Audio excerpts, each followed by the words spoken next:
Okay, here we are, Changes in Amsterdam, and we have a very special guest from the Middle East with more than 1 million followers. And he's a complete crazy guy. Let's investigate him. What's your name? Waqar Zaka.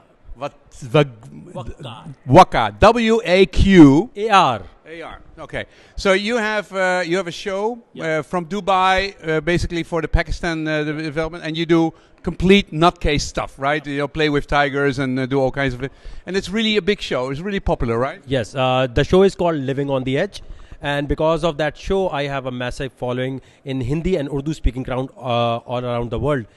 So basically, because of that, the crypto things that I do, or the crypto. We'll get to that later. Okay, so that's when did you start doing that show? I started doing this show in 2007. Okay, and why are you in Dubai? If it's basically if you're from Pakistan, and why are you doing this in Dubai? Basically, the TV channels, they usually run from Dubai because we need to collaborate with Indian artists also sometime. So usually the TV channels are from there. Because you need to work with Indian artists. They cannot come to Pakistan. It's still like North and South Korea almost. It's really a pain. Okay, so but you have practical ways to work with that. So, okay, so you're a famous crazy guy in Dubai, but you're also interested in blockchain, right? You were a software developer? Yeah, basically I have an engineering background. So in 2014 I got into cryptocurrency, and I realized that it has amazing potential. I'm always at GitHub going through codes and stuff like that. But why I got so much into cryptocurrency? Because of my social work. Because I go to Syria, I go to Myanmar, and I take out Rohingya Muslims and all the people, whether they are Muslims or from any background. And I help them learn blockchain and cryptocurrency in an easy way. Yeah, I mean, this is the next step. I wanted to go there, but I mean, this guy does charity in an amazing thing. I mean, it's about learning how to fish instead of giving them fish. You provide mining equipment as a charity, as a way to provide charity. How does that work? This is something that we recently started.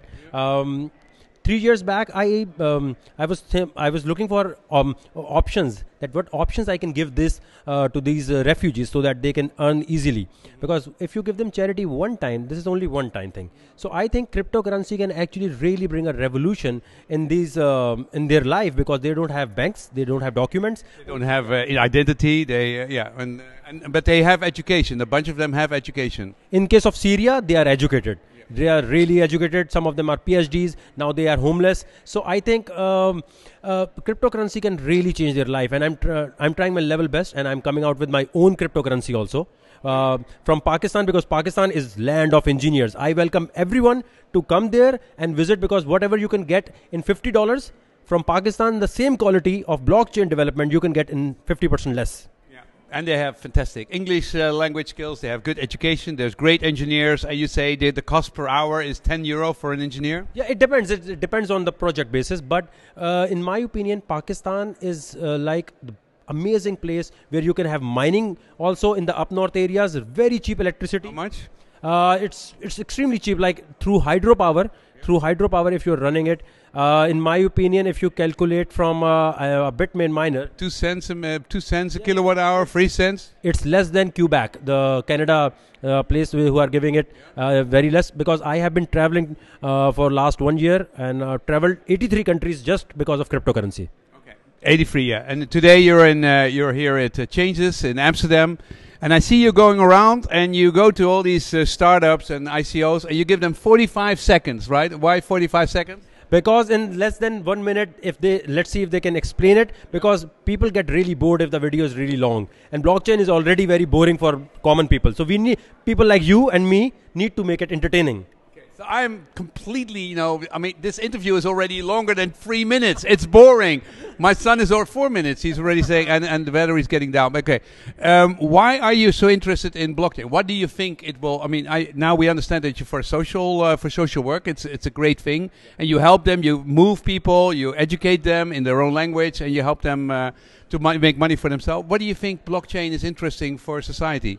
In my opinion, the most important part is keeping the record.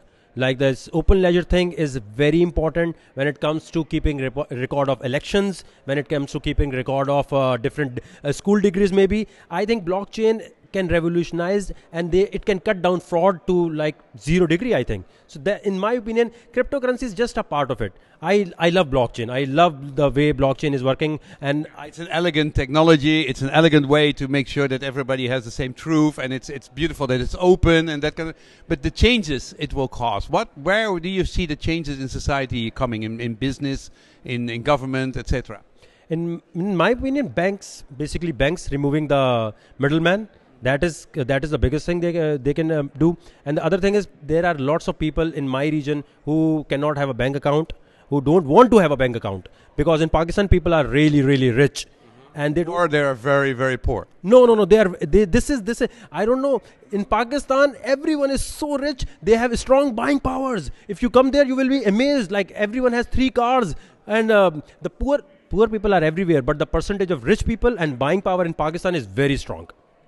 But they don't necessarily want to participate in the banking system. They maybe want to stay under the radar with their money. Because you see, bank keep, like, if I keep $1,000 in bank, they give me a card and they say you can only take out 2,500 today. Why cannot I take out all my entire money today? What is this? And this credit card thing is the most bad thing that is causing recession, because if I don't have money, why am I spending it? Banks have actually created so much problem for us. Okay, so here we have somebody in a